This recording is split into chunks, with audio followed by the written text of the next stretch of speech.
Well, it's been 2022 for quite some time now, so I guess we should do some retrospective on the previous year. Honestly, if there's one way I could best sum up 2021, it would be that if the theme of 2020 was that it was absolutely miserable, then the theme of 2021 would be that it was absolutely insane.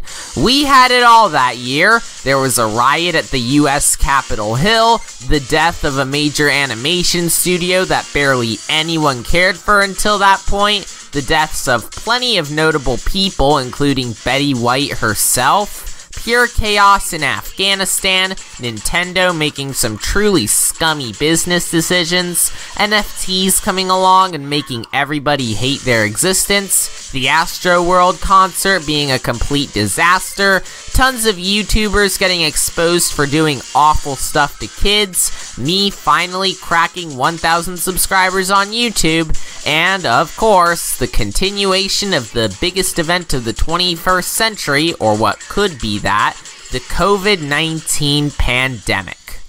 However, despite the aforementioned pandemic continuing to wreak havoc on the world we live in, especially with Omicron, movie theaters were able to make a sort of comeback that year, and we even got some smash hits at the box office, especially with No Way Home.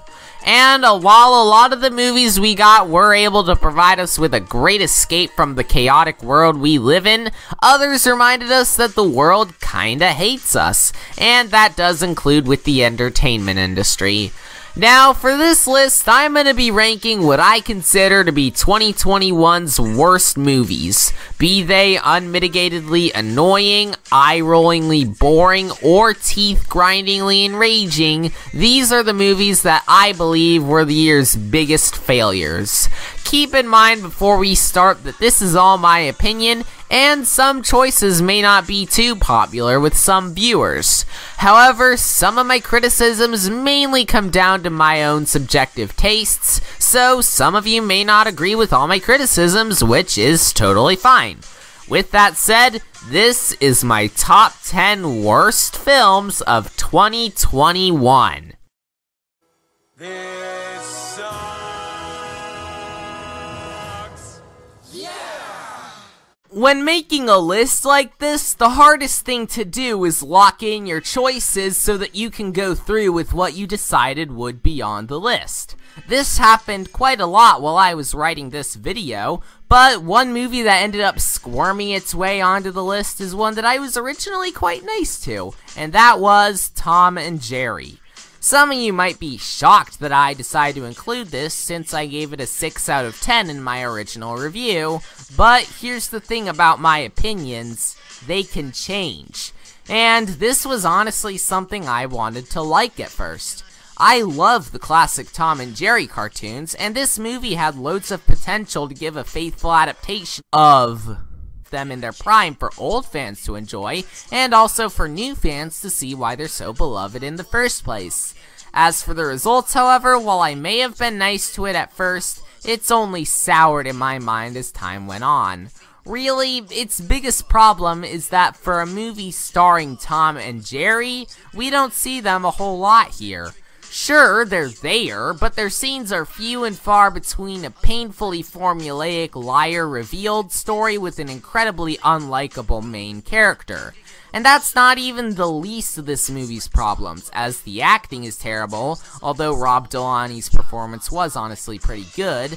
The humor is incredibly juvenile, especially the obligatory poop joke that these sort of kids' films have nowadays. The pacing sucks, and while the score itself sounded fine on its own, the dubstep aspect of it didn't really feel like it fit with Tom and Jerry. I get what it was trying to do by combining New York jazz with modern synthesizers, and it sounds good in concept, but the execution could have been a whole lot better.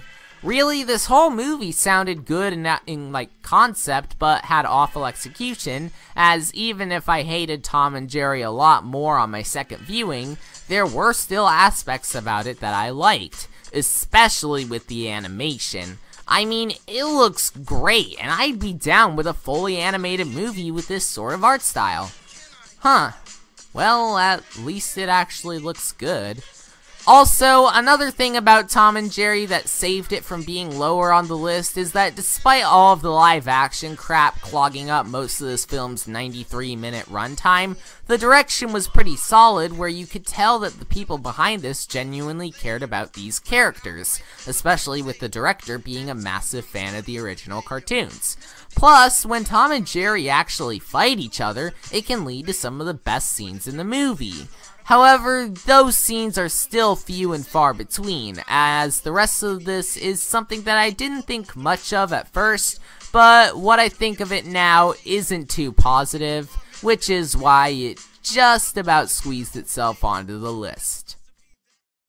This sucks. Yeah! For a lot of animation-based film critics, there's always that one studio that they're prone to being especially hostile towards and frequently criticizing their output.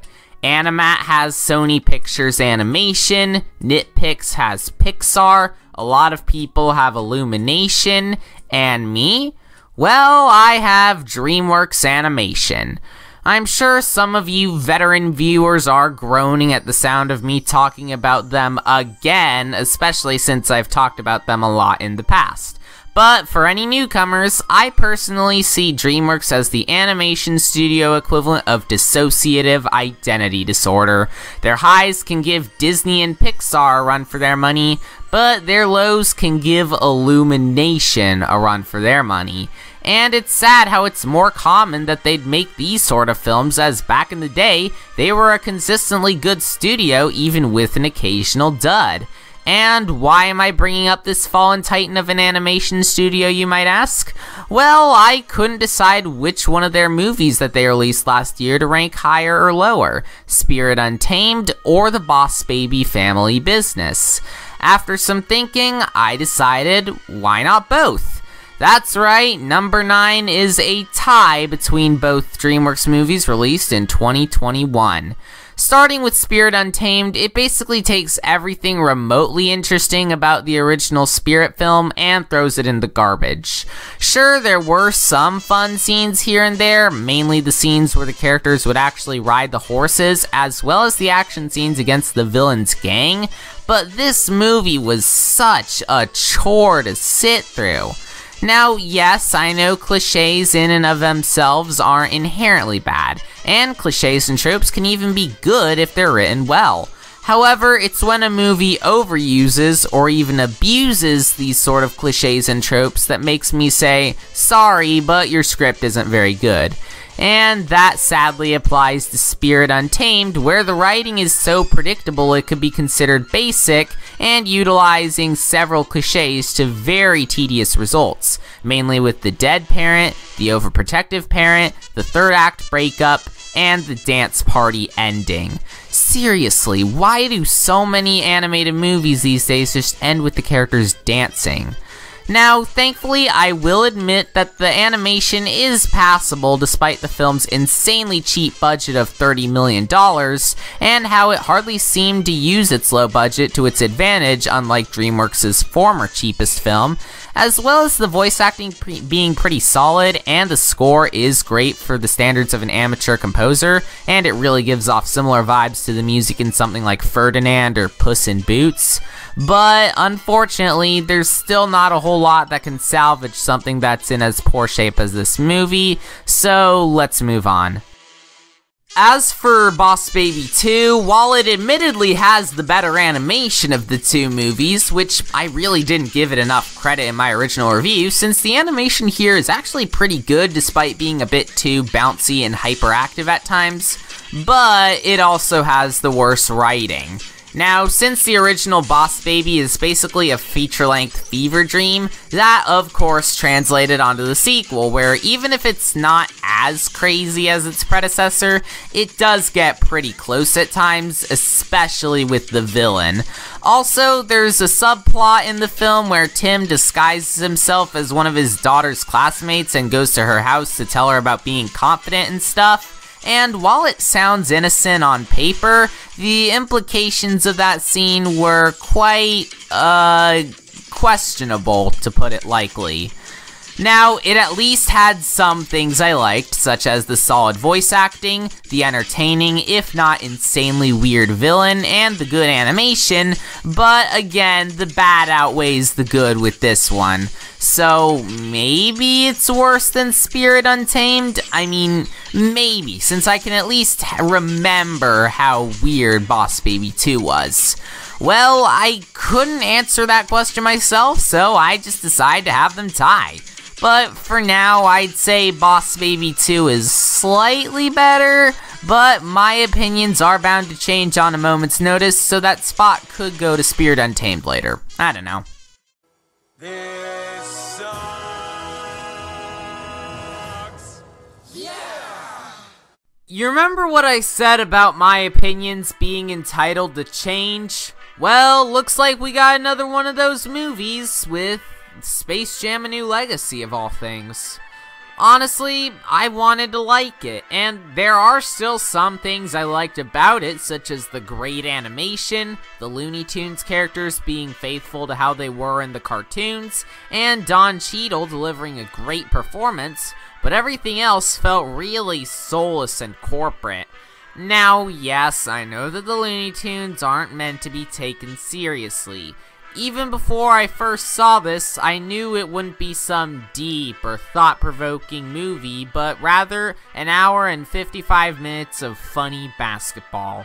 And while I enjoyed it at first, I only grew to dislike it over time and noticed a lot more flaws that I glossed over on my first viewing. Of course, there's the obvious flaw regarding the movie's egregious amount of product placement, but there's plenty of other reasons it's bad.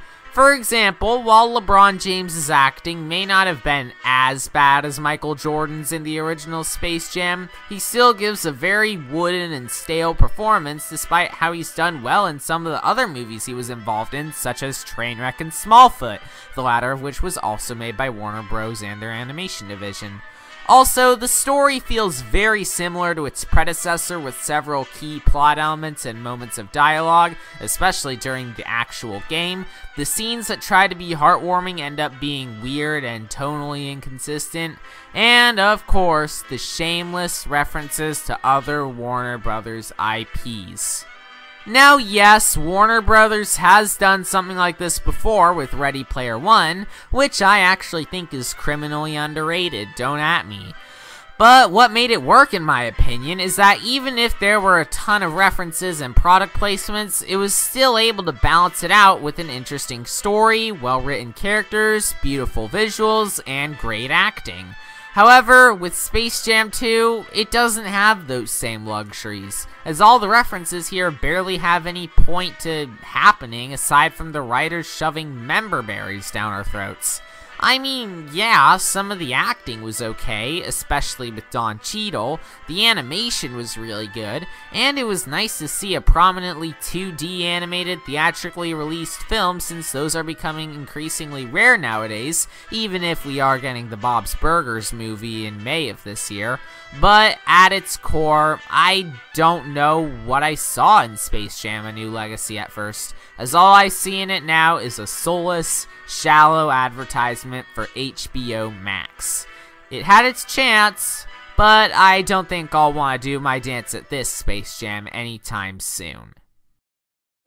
This sucks. Yeah!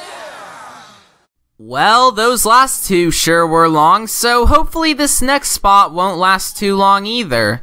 Oh, and what do you know, number 7 is The Addams Family 2, a strong contender for one of the most unfunny films of 2021. Don't believe me? Here's some examples of what this movie calls humor. Excuse me. I'm sorry, Wednesday.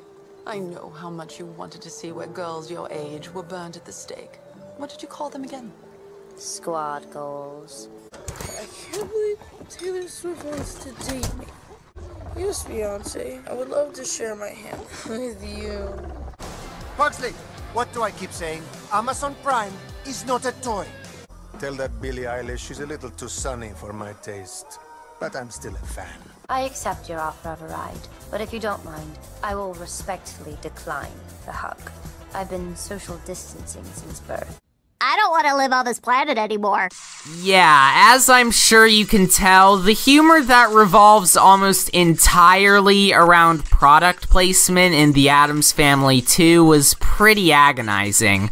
I mean, Space Jam 2 was unfunny and corporate, but at least it had some ironic enjoyment, and its animation was pretty good, while this has neither qualities.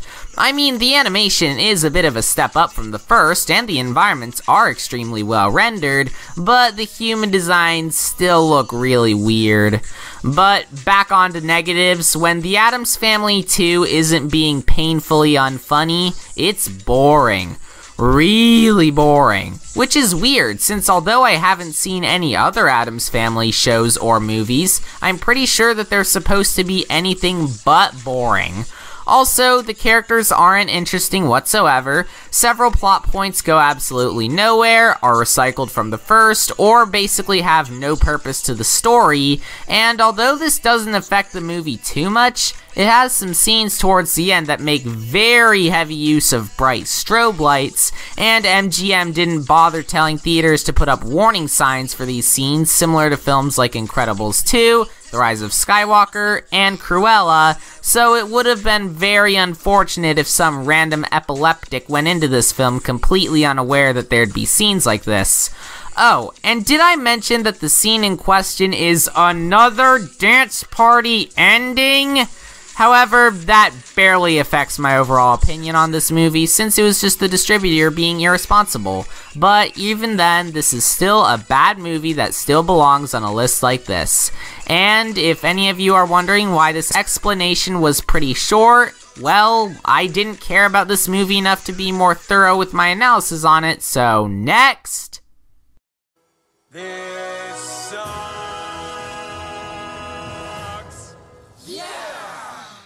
Oh boy, I am definitely gonna be getting some flack for this decision, but just as a reminder, this is my own subjective opinion, so try to bear with me here. Anyways, my number 6 pick is Wish Dragon, and I know what some of you might be saying right now. Oh, but Isaac, this movie is not an Aladdin ripoff because it was based on the story of Aladdin and the Wonderful Lamp from 1001 Nights. And the folktale itself originated in China instead of the Middle East, so you can't call this movie a ripoff. Well, yeah, technically it's not a ripoff per se, but this just felt way too similar to Disney's Aladdin for me to enjoy. Now, yes, I know Disney didn't create the original Aladdin story, and I'm not against the idea of wanting to adapt the folktale on its own. However, there should be enough elements in it to differentiate itself from what people could be comparing it to, otherwise the comparisons could become much more obvious to the viewer. And that's basically the experience I got from Wish Dragon, since the story felt extremely similar to what was done in Disney's Aladdin, making it incredibly hard for me to enjoy the former when I knew I could just be watching the latter instead. And honestly, I wish it could have just been this having some of the worst writing I've seen from an animated motion picture that caused it to be so bad in my opinion, but no, there's plenty of other factors in it that make it awful in my mind. For one, the characters are very unlikable, where some of them are either boring and others are just completely insufferable, especially Long and Din's mom. I could not stand either of them whatsoever. The tone can get pretty mean-spirited at times as a result of some of these character interactions, especially with the two I just mentioned. The lip-syncing and rendering are awful, even if the animation itself is fine. And putting aside the debate on whether or not this film is a ripoff, the story still feels very formulaic and abuses tons of tired cliches, which, again, while cliches and tropes aren't inherently bad on their own, it's their execution here and how there's like hardly anything that they do that can be considered new or interesting that makes them so unenjoyable, such as the strict parent, the cynic pairing up with the optimist, the liar revealed, and especially the two fake-out deaths.